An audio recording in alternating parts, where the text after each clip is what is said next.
Ubicando en el libro de Ruth. Estamos haciendo un estudio del libro de Ruth. Así que ahora vamos a ver el capítulo 2 de este precioso libro que Dios dejó para nosotros, para nuestra instrucción, para nuestra edificación. Y primeramente quiero que me acompañen orando para que sea Dios guiándonos por medio del estudio de la palabra a comprender bien lo que es este libro, ¿verdad? Que nosotros realmente saquemos el mayor provecho y la mayor edificación al estudio de la palabra de Dios. Padre, te damos gracias porque tú eres nuestro Dios, porque tú eres bueno, Señor, porque para siempre es tu misericordia. Señor, ayúdanos a entender tu palabra. Ayuda a que nuestro entendimiento, Señor, pueda percibir la belleza de tu palabra, Señor. Te damos gracias, mi Dios. Oramos en el nombre de Cristo Jesús. Amén. Bueno, como les he venido comentando, todos los libros de la Biblia tienen un propósito único. El propósito único de la palabra de Dios es señalar a Cristo Jesús como el Salvador del mundo, como el único Salvador del mundo, como el único Hijo de Dios que es el Salvador del mundo. Y de repente, cuando nosotros estudiamos un libro como Ruth, ustedes se dirán, bueno, pero ahí en ningún momento menciona a Cristo, o en ningún momento se señala que una profecía, una promesa, o algo que indique que Cristo va a venir. Pero la Biblia, la palabra de Dios en general, hablando de los 66 libros de la Biblia, es un conjunto, es una unidad, es la palabra de Dios en total. Y como dice 1 Timoteo 3, 15 y 16, que toda la palabra es inspirada por Dios, ¿verdad? Toda es útil, no hay nada de la palabra de Dios que no sea útil, y no hay nada de la palabra de Dios que nosotros podamos descartar. Por tanto, no hay nada en la palabra de Dios que no apunte hacia Jesucristo, porque cualquier cosa de la palabra que no apuntara a Cristo no nos sirve, porque en Cristo está nuestra esperanza. Pero toda la palabra de Dios da testimonio de Cristo. El capítulo 2 de Ruth especialmente va a introducir una idea muy importante, algo que es muy importante para entender la obra de Cristo para nosotros. Desde la ley mosaica, desde la ley de Moisés, los primeros 5 libros de la Biblia, se encuentra la idea de lo que Dios había determinado como un pariente redentor.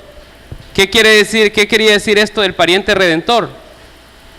Habían situaciones en la vida donde, por cuestiones de diferente situación, era posible que una mujer o niños o de repente una persona viuda quedara totalmente despojada de sus bienes y de su familia, y por ser mujer no tenía el acceso a poder reclamar aquello que en algún momento fue suyo. La única manera de poder volver a tener todo era que hubiera un pariente, un hombre, con la capacidad de redimir todo aquello que le pertenecía a esta mujer y hacerle perseverar el nombre de quien fue o su padre, o su esposo, o sus hijos, ¿verdad? Entonces la idea del pariente redentor estaba apuntando ya algo, a la obra de Cristo por nosotros, porque Cristo es nuestro Redentor. Cristo nos redimió a todos, a toda la humanidad que ha puesto su fe y su esperanza en Cristo Jesús, ha sido redimidos por Cristo Jesús. Ahora, el capítulo 2 de Ruth, que es el que vamos a estudiar hoy, empieza a introducir la idea de un pariente redentor. Aunque no vamos a hablar específicamente de la redención hoy, como sé que hay un hermano en Cristo que quiere que hablemos de la redención, pero vamos a esperar una semana más para hablar de la redención. Hoy vamos a hablar de 2 aspectos muy importantes que los podemos ver en el libro de Ruth. Uno de ellos es la providencia de Dios, y el otro es la gracia de Dios, que las dos son necesarias para que lleguemos a la redención. Sin la providencia de Dios y sin su gracia no puede haber redención para nosotros. Entonces es necesario estos 2 elementos que los podamos ver a través de la palabra de Dios. Así que vamos a ir leyendo poco a poco el libro de Ruth. Capítulo 2, vamos a leer los 23 versículos hoy. Dice la palabra: tenía Noemí un pariente de su marido, hombre rico de la familia de Elimelec, el cual se llamaba Booz. Y Ruth la moabita dijo a Noemí: te ruego que me dejes ir al campo y recogeré espigas en pos de aquel a cuyos ojos hallare gracia. Y ella le respondió: ve, hija mía. Fue pues, y llegando espigó en el campo en pos de los segadores, y aconteció que aquella parte del campo era de Booz, el cual era de la familia de Elimelec.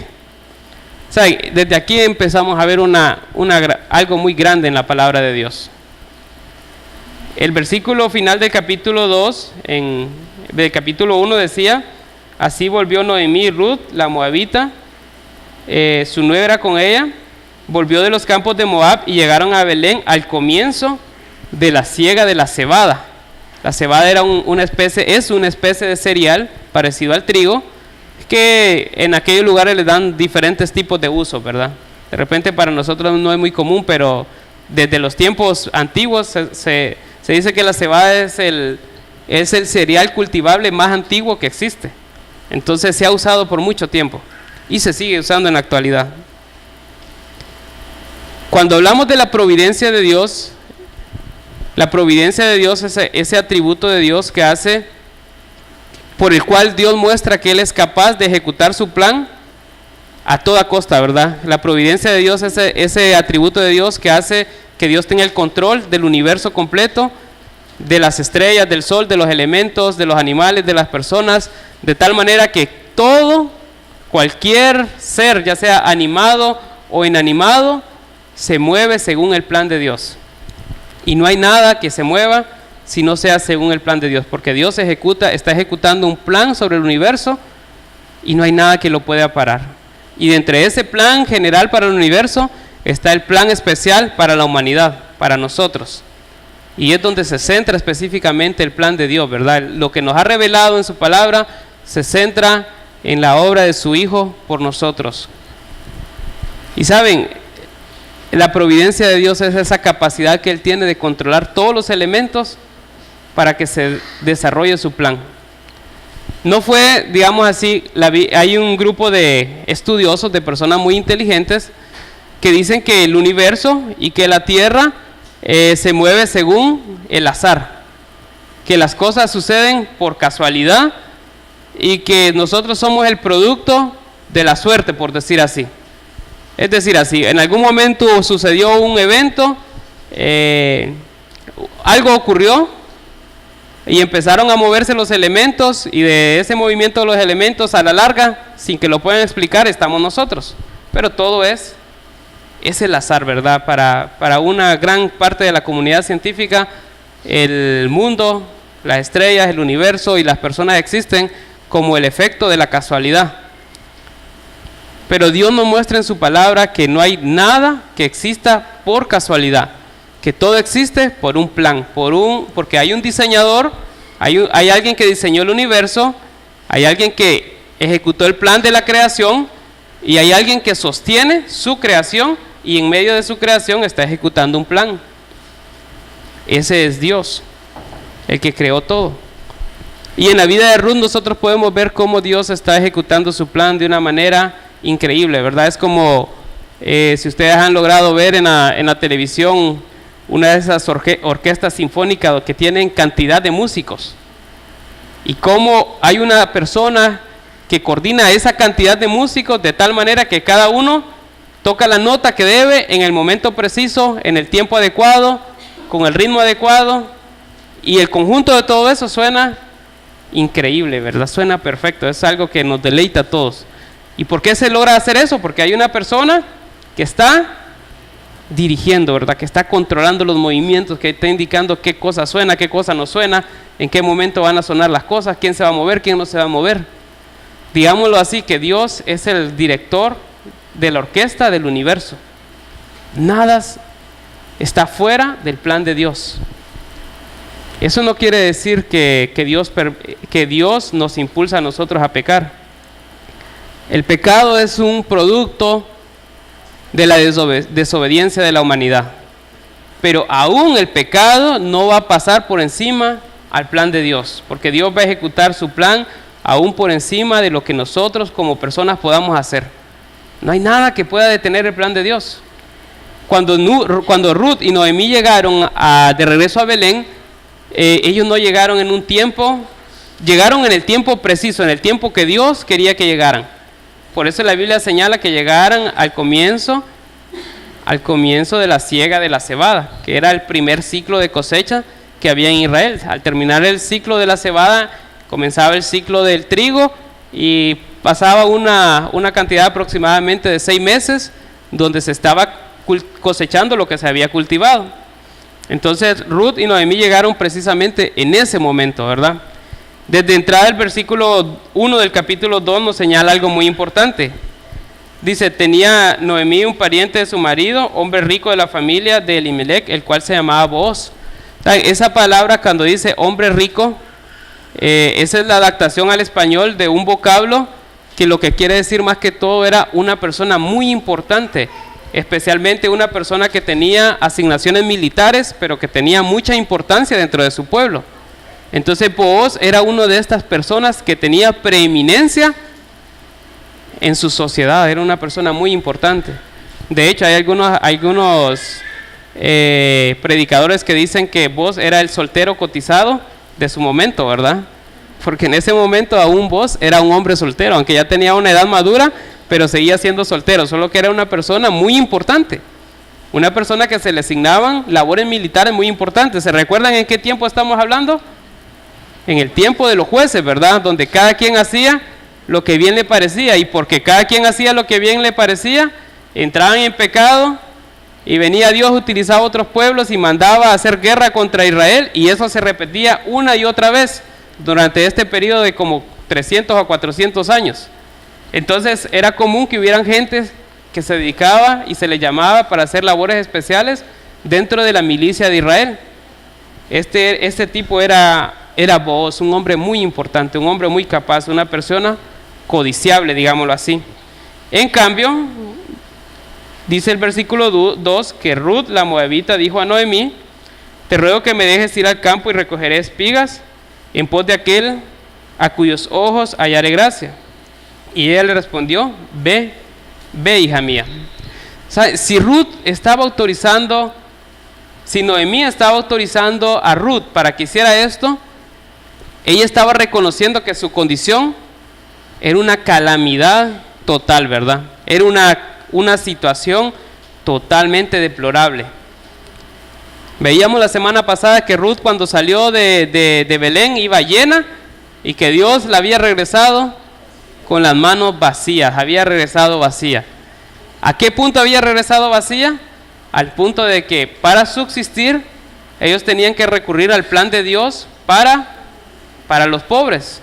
Dentro de la ley de Dios, en Levítico 19, lo pueden ver, unos cuantos libros atrás, Levítico 19, versículos 9 y 10, ustedes pueden encontrar que Dios había dejado un plan para las personas que tenían necesidad. Y a esa ley se estaba pegando Ruth y Noemí. Decía Dios, le mandaba a las personas que cultivaban, le decía, cuando ciegues la mies de tu tierra, no segarás hasta el último rincón de ella, ni espigarás tu tierra segada, y no rebuscarás tu viña, ni recogerás el fruto caído de tu viña, para el pobre y para el extranjero lo dejarás, yo Jehová vuestro Dios. Entonces Ruth y Noemí estaban apelando a aquella ley que Dios ya había establecido, la cual tenía que ser cumplida por las personas que tenían sus tierras y tenían sus cultivos. Pero para que una persona pudiera apelar a esta ley, se tenía que entender que era una persona en extremo pobre, con mucha necesidad. Ruth y Noemí entendían que esa era su condición. La única forma de tener trabajo era ser hombre en aquel momento, un trabajo remunerado. De lo contrario, si no hubiera un hombre en la casa, las mujeres podían hacer trabajo de sirvientas, pero no podían trabajar, por decir así, por un sueldo. Tenían que trabajar por la comida. Y Ruth y Noemí tuvieron que ir a trabajar de esta manera. Bueno, Ruth le pidió permiso a Noemí, y Noemí reconoció que su condición era de necesidad y le permitió ir. Un paréntesis dentro de la historia. Ustedes saben que en nuestra sociedad hay muchas personas que en su pobreza piden dinero. Saben, yo he estado aprendiendo por medio de este estudio que Dios no dice a nosotros que le demos dinero a una persona que tiene necesidad. Si se fijan, Dios no dijo denle dinero a aquella persona que es pobre. Lo que le dijo es dejen para que esta persona con el trabajo propio, con el esfuerzo de sus manos, con el sudor de su frente, vayan y tengan para el sustento de sus necesidades, ¿verdad? Así que Dios no nos ha llamado a darles dinero a las personas que están en necesidad. Dios nos ha llamado a ver cómo nosotros proveemos de algún tipo de trabajo o alguna fuente de ingreso que les pueda ayudar a sustentarse, pero no a darles dinero. De hecho, ayer anduvimos de compra con mi esposa y con mis hijas, y justo cuando me parqué afuera del supermercado, vino un hombre con un niño, ya era un poco tarde, ¿verdad? Como a las 8 o pasadas de las 8 de la noche, y viene y me dice, mire, tengo necesidad, por favor, no tiene un trabajito que yo le pueda hacer, yo ya ando mi machete, ando mi lima, yo puedo trabajar, dice. O sea, obviamente casi a las 9 de la noche me estaba pidiendo trabajo para ir a chapear. Era obvio que no era chapear lo que quería. Y yo le digo, mire, dime su número, si conozco a alguien de alguna manera o veo alguna forma de que usted pueda trabajar, le voy a llamar. Entonces me dice, no hermano, pero es que mire que no he comido, no tiene dinero ahí que me regale. Entonces en realidad no quería el trabajo, quería el dinero. Y yo le digo, mire, dinero yo no le voy a dar, especialmente porque he estado estudiando este libro. Pero si usted quiere, le digo, en lo que yo voy al súper, yo voy a comprar algo para usted, yo le voy a traer comida, para que usted tenga algo para comer. Y en efecto, ¿verdad? Hicimos nuestro mandado, compré la comida para él, pero ¿saben? Él ya no estaba, o sea que hambre no tenía. Porque yo le dije, espéreme, y yo le voy a traer comida, y cuando salí, ya no estaba. En el caso, Dios no nos ha mandado a eso, ¿saben? En este caso Ruth no salió a pedir dinero en medio de su calamidad, salió a buscar trabajo, a hacer con sus manos aquello que era necesario para traer provisión para su familia. Y saben, en medio de la pobreza y en medio de la necesidad, Dios no deja de tener control. Por eso hablamos de la providencia de Dios, porque Dios usa todo para llevar a cabo su obra. En este caso, ¿qué estaba utilizando para llegar a cabo su plan? Dios, desde antes de la fundación del mundo, seguramente había establecido y había escogido a Ruth como aquella persona que iba a formar parte de la descendencia de nuestro Señor Jesucristo, porque en las dos genealogías que hay de Jesús, tanto en Mateo como en Lucas, se señala a vos como uno de los ancestros de Jesús. ¿Qué quiere decir? Que Ruth era una persona, que Dios había escogido para ejecutar su plan. ¿Y qué tuvo que hacer Dios para que se llegaran a dar las condiciones? Tuvo que mandar a Elimelec, aún aprovechándose, o por decir así, aún a pesar de la desobediencia de Elimelec, aún a pesar de la desobediencia de Malón y Kelión, Dios tuvo que mover todo para que Ruth por fin estuviera en ese campo. Tuvo que intervenir la muerte de Elimelec, la muerte de Malión, la muerte de Kelión, la calamidad de la familia, la necesidad que ellos tenían. Todo eso fue utilizado por Dios para que Dios llevara a cabo su plan. De repente ustedes saben, y todos nosotros hemos pasado muchas situaciones difíciles. Estoy seguro que todos los que estamos aquí hemos pasado por situaciones difíciles. Pero saben, Dios en medio de nuestra necesidad y en medio de nuestra aflicción está llevando a cabo un plan. Él sabe lo que está haciendo para nuestras vidas.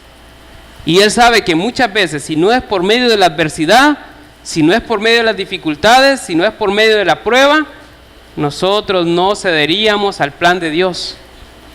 Y nosotros nos perderíamos si Dios no actuara con nosotros tal y como lo está haciendo. A veces Dios tiene que usar de dureza. A veces Dios tiene que usar de la fuerza. A veces Dios tiene que usar la disciplina para que nosotros entendamos. Pero saben, sea como sea, Dios va a ejecutar su plan. Dios va a hacer su obra en nosotros.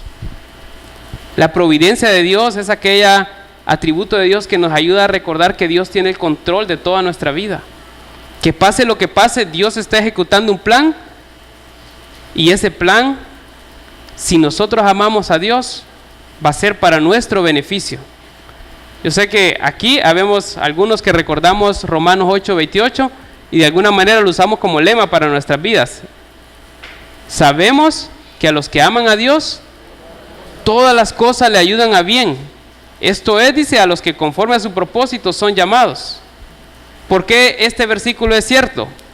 Por la providencia de Dios. El versículo no dice, sabemos que todas las cosas le saldrán bien a los que aman a Dios. Dice, todas las cosas le ayudarán a bien a los que aman a Dios, aunque las cosas le salgan mal. Aunque las cosas no parecieran ir por buen camino, pero si amamos a Dios, las cosas nos van a ayudar a bien. ¿Por qué? Porque al fin y al cabo son parte del plan de Dios para nuestra vida. Imagínense el caso de Ruth. Ruth había sido escogida por Dios desde antes de la fundación del mundo para ser la abuela, o la bisabuela más bien, del rey David, que era el ancestro, quien ascendió al trono, escogido por Dios y de quien Jesucristo iba a ser el heredero del trono. Pero imagínense, en aquel momento Dios iba a guiar a Ruth. Obviamente no es que le iba a hablar al oído y le iba a decir camina por acá, 20 metros más adelante, dobla a la izquierda, ve por ese campo, ese no es el campo, tienes que seguir más. Saben, en aquel tiempo los campos, digamos que eran parcelas de terreno y no habían cercos entre los dueños. No habían muros de piedra, no habían alambres de púas, no habrían mallas, no había nada, todo era el campo estaba cultivado parejo. Ahora, cada dueño sabía qué parte era de él, ¿verdad? ¿Cómo lo sabían? Tenían como piedras, tenían como marcas y decían, de aquí, de esta piedra a aquella piedra, y de esa piedra a la otra piedra, y de allá para acá, y de allá para acá, eso es mío. Y dentro de ese terreno ellos sabían que podían cultivar, cosechar y hacer todo lo que quisieran, pero todos los campos estaban juntos, por decir así. Pero imagínense cómo es la providencia de Dios. Ruth iba caminando en medio de a saber cuánta cantidad de terreno cultivado. Ella iba a espigar, a esperar la gracia de una persona que le permitiera recoger lo que iba sobrando después de que se había recogido la cosecha. Pero ella podía haber entrado a cualquier terreno. Y dentro del plan de Dios estaba que tenía que entrar al terreno de Booz. Y saben, Dios no le había puesto letreros donde decía, este es el terreno de Booz, entra aquí está la bendición. De alguna manera, aquella Ruth, que ya no era la Ruth la moabita que adoraba a sus falsos dioses, era la Ruth que se había vuelto al pueblo de Israel y que había dicho, tu Dios será mi Dios. Era aquella Ruth que ahora amaba y adoraba al único Dios verdadero. Seguramente ella se encomendó a Dios y salió en búsqueda del lugar propicio para poder espigar. Y Dios de alguna manera la llevó al campo de Booz. Así actúa Dios con nosotros. De alguna manera Dios nos dirige. No necesariamente nos está diciendo doble a la izquierda, vaya una cuadra, camine para acá, no se meta a esa tienda, vaya a la otra. Pero de alguna manera, si nosotros nos proponemos hacer la voluntad de Dios, Dios nos va a dirigir a donde Él quiere que nosotros estemos. Él nos va a dirigir a lo que nosotros debemos hacer. Hablaba un predicador escuchando sobre este libro de Ruth, y él decía, yo me imagino en aquel momento cuando Ruth empezó a caminar y se dirigió a los campos, y los ángeles en el cielo, todos viendo a ver si iba a agarrar el campo, si iba a entrar al campo correcto, esperando a ver si iba a tomar la decisión correcta, a ver cómo iba a ser, si tenía tantas opciones, pero si iba a ser capaz de escoger el camino adecuado, el campo correcto, y todo así como en una película de suspenso, ¿verdad? Esperando a ver si realmente tomaba la decisión que era la correcta. Pero Dios estaba dirigiendo a Ruth. Era imposible que Ruth fallara. No por ella ni sabía. Ella no sabía que el campo era de Booz. Pero Dios estaba ejecutando su plan, y esa es la providencia de Dios. Dios ejecuta un plan en nuestra vida. Aún a pesar de nuestro pecado, Dios está ejecutando su plan. Muchas veces va a permitir que caigamos en pecado, porque Él va a utilizar la disciplina como un método de perfeccionamiento en nosotros. Él nos va a permitir. No es que Él quiera que caigamos en pecado, Él permite que caigamos en pecado para que nos demos cuenta cuánto lo necesitamos, para que nos demos cuenta cuánto nos ama a pesar de lo que somos. Vamos a seguir leyendo. No sé si vamos a terminar el capítulo 1 hoy. Vamos a ver el capítulo 2, vamos a ver hasta dónde llegamos. Y he aquí Booz vino de Belén y dijo a los segadores: Jehová sea con vosotros. Y ellos respondieron: Jehová te bendiga. Y Booz dijo a su criado, el mayordomo de los segadores: ¿de quién es esta joven? Y el criado mayordomo de los segadores respondió y dijo: es la joven moabita que volvió con Noemí de los campos de Moab, y ha dicho: te ruego que me dejes recoger y juntar tras los segadores entre las gavillas. Entró pues y está desde por la mañana hasta ahora sin descansar ni por un momento.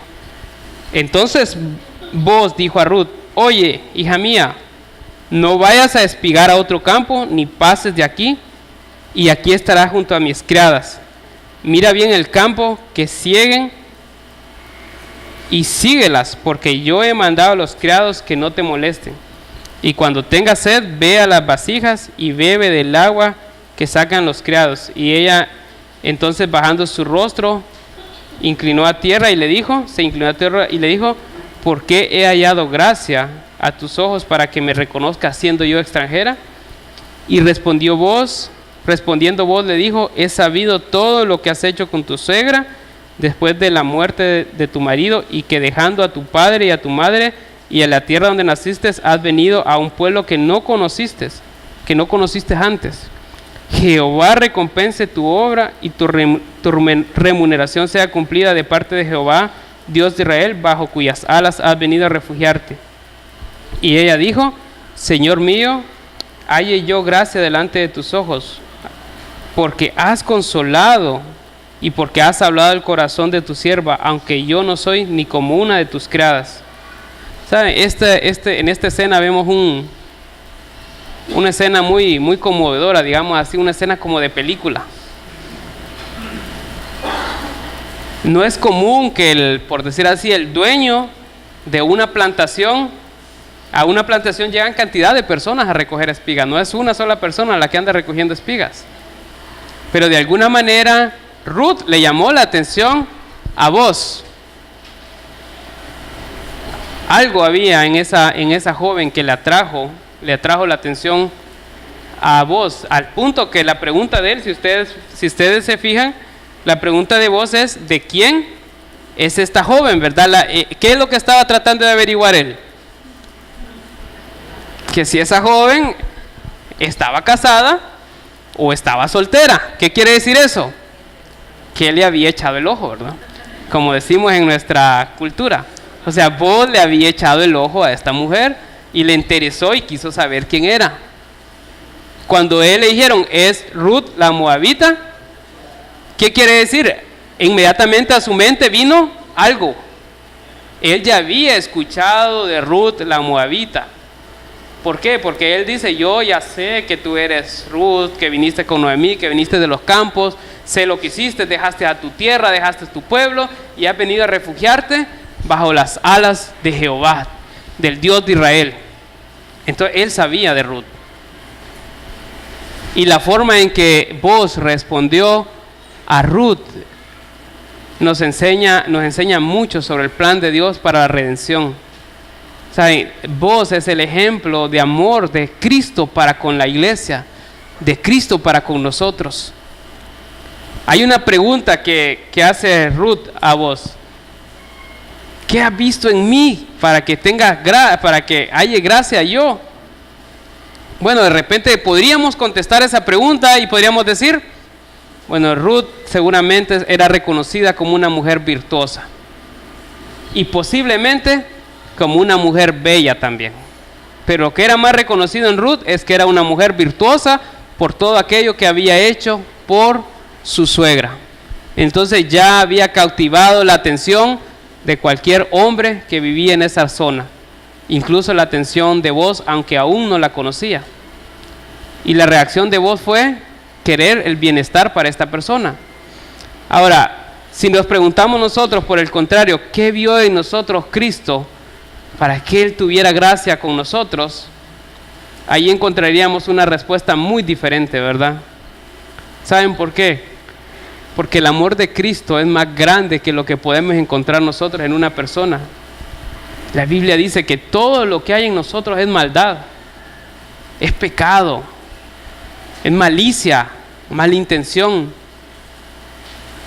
En Isaías, cuando describe la condición del hombre, dice que lo único que hay en el ser humano es podrida llaga.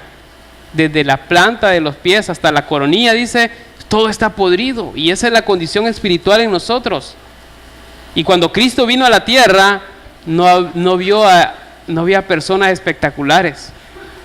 Lo único que vio fue contaminación, pecado tras pecado tras pecado en todos, incluyendo en su grupo, en los 12 apóstoles. Él miraba cómo se peleaban, cómo tenían arrogancia, cómo había maldad, cómo había traición, cómo había orgullo, cómo había altanería. Pero Dios los amó, pero Dios nos amó, a pesar de lo que nosotros somos. En el caso de Ruth halló gracia en los ojos de Boaz, al punto de que Boaz puso su corazón en esta mujer. De entrada dijo, no te vayas a otro lugar. Es como que Boaz estuviera diciendo, yo no la quiero perder, cuidadito se me va, aquí quédese aquí. ¿Y sabe qué?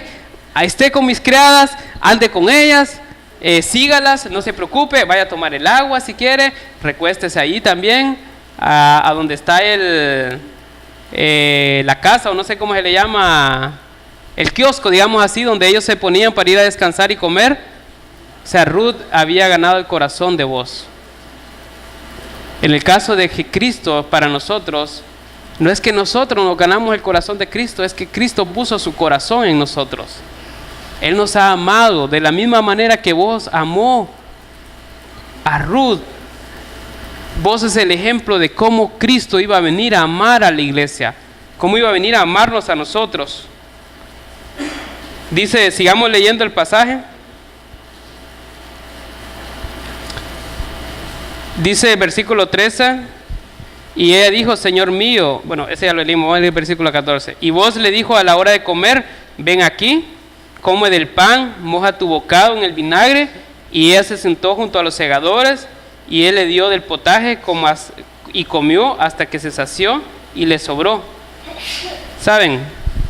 Para los solteros, ¿verdad? Este es un buen capítulo que podrían leer para saber cómo tratar a una mujer, y así se van a poder casar.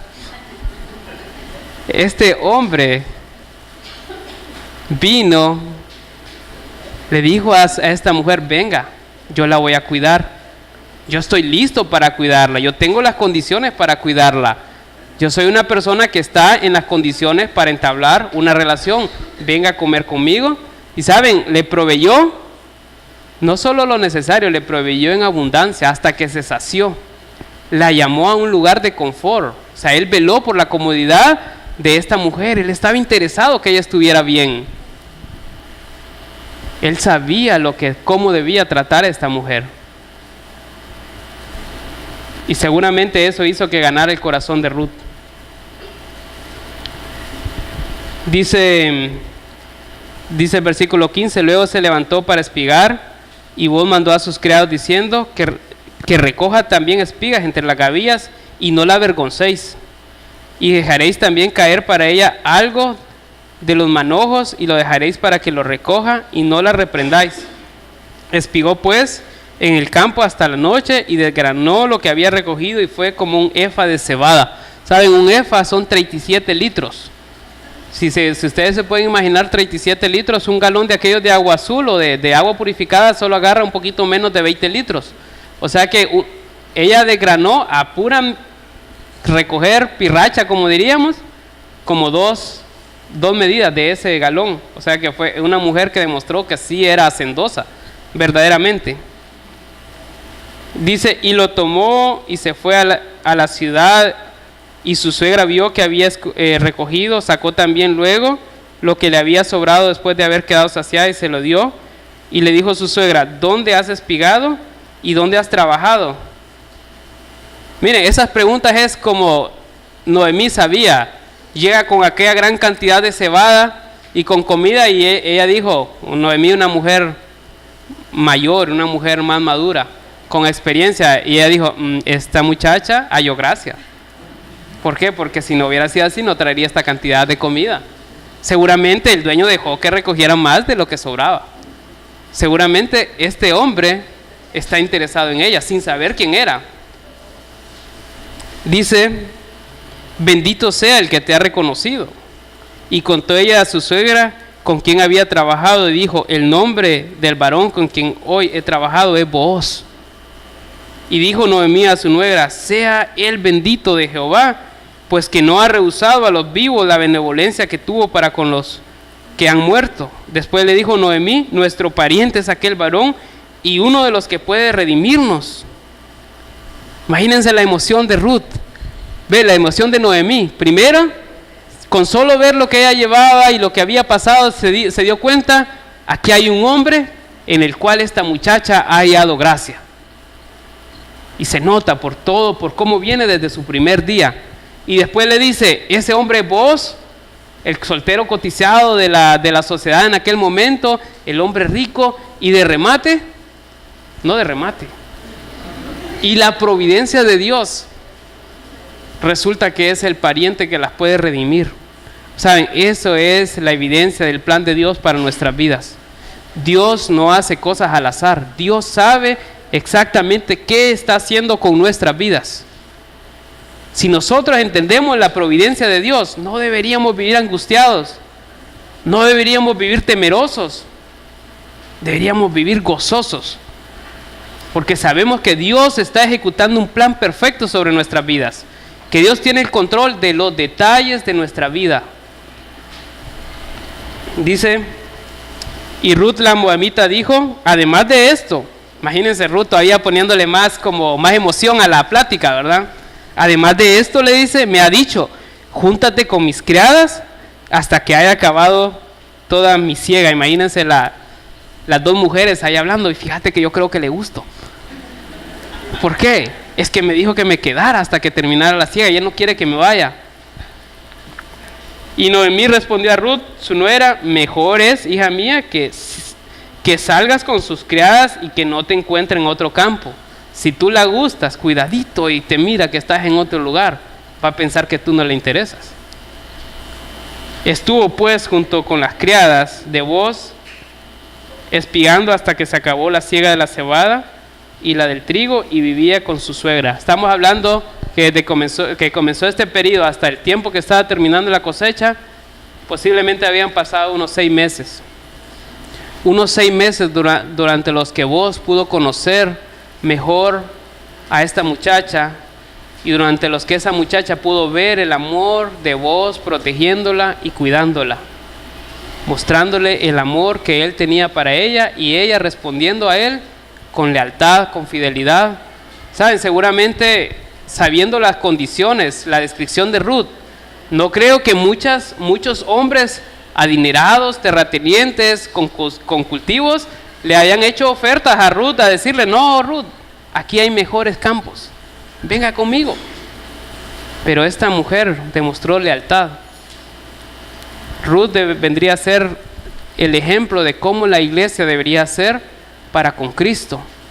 Nosotros con Cristo deberíamos ser leales, responder al amor de Cristo con lealtad, con fidelidad, con compromiso, con dedicación, con un buen testimonio, de tal manera que no se vaya a hablar mal de Cristo por causa del testimonio nuestro. No demos la oportunidad de que alguien hable mal de Cristo por causa de nuestro testimonio. Nosotros debemos ser como Ruth. Saben, toda la sociedad sabía de la virtud de Ruth. Así debería ser la iglesia. Toda la sociedad debería saber la virtud de la iglesia. Cómo la iglesia tiene personas íntegras, rectas, que se aman, que aman a Cristo, que se respetan, que son leales, que no hacen nada indebido. Ese debería ser el ejemplo de la iglesia. Pero saben, a pesar de que nosotros no somos así, en la providencia de Dios, Él va a hacer su plan. Dice la palabra de Dios en Filipenses 1:6, si lo pueden leer, algunos también ya lo saben de memoria. pero lo vamos a leer directamente de nuestra Biblia. Filipenses 1:6. Dice la palabra de Dios: estando persuadido de esto, que el que comenzó en vosotros la buena obra la perfeccionará hasta el día de Jesucristo. Por la providencia de Dios, Él va a cumplir su obra en nosotros. No va a dejar obra inconclusa. Dios va a terminar lo que ha comenzado en nosotros y nos va a perfeccionar. En Efesios capítulo 5 dice que Cristo está preparando para sí a su novia, que es la iglesia, para presentársela pura y sin mácula. O sea, una iglesia radiante, una iglesia preciosa. Cuando Cristo venga, la iglesia va a estar preciosa, ataviada para recibir a Cristo. Ahora, esto no quiere decir que la iglesia va a ser grande. La iglesia va a ser preciosa, aunque no sea grande, aunque seamos pocos los que aceptemos el perfeccionamiento de Cristo, pero vamos a ser dignos de recibir a Cristo. No por nosotros, por la obra que Él va a hacer. Esa obra que hace por su gracia, la providencia con la gracia que nos lleva a la redención. Pero vamos a esperar la redención hasta las otras 2 estudios que nos quedan de Ruth pendientes. Vamos a orar. Padre, gracias. Señor, en este hombre, vos, vemos esa figura de Cristo, Señor, amante, amoroso, bondadoso, cuidadoso de nosotros, que tiene cuidado de nuestro bienestar, que le importa cómo estemos, que sabe cuál es nuestra condición. Señor, gracias por Cristo, porque Él es nuestro Redentor verdadero. Él es quien vio nuestra necesidad, nuestra miseria, nuestra pobreza y nos rescató. Señor, te rogamos que podamos ser como Ruth, que seamos leales, que seamos respetuosos, que seamos fieles, que nos comportemos de una manera digna a ese llamado, Señor. Gracias por redimirnos, Señor, por escogernos para ser parte de tu pueblo. Ayúdanos, Señor. Gracias por esta bella historia que tienes para nuestra edificación, Señor. Ayúdanos a aprovecharla, a personificarla, a hacerla nuestra, Señor, a ver a Cristo en tu palabra. Gracias, Señor. En el nombre de Cristo Jesús oramos. Amén.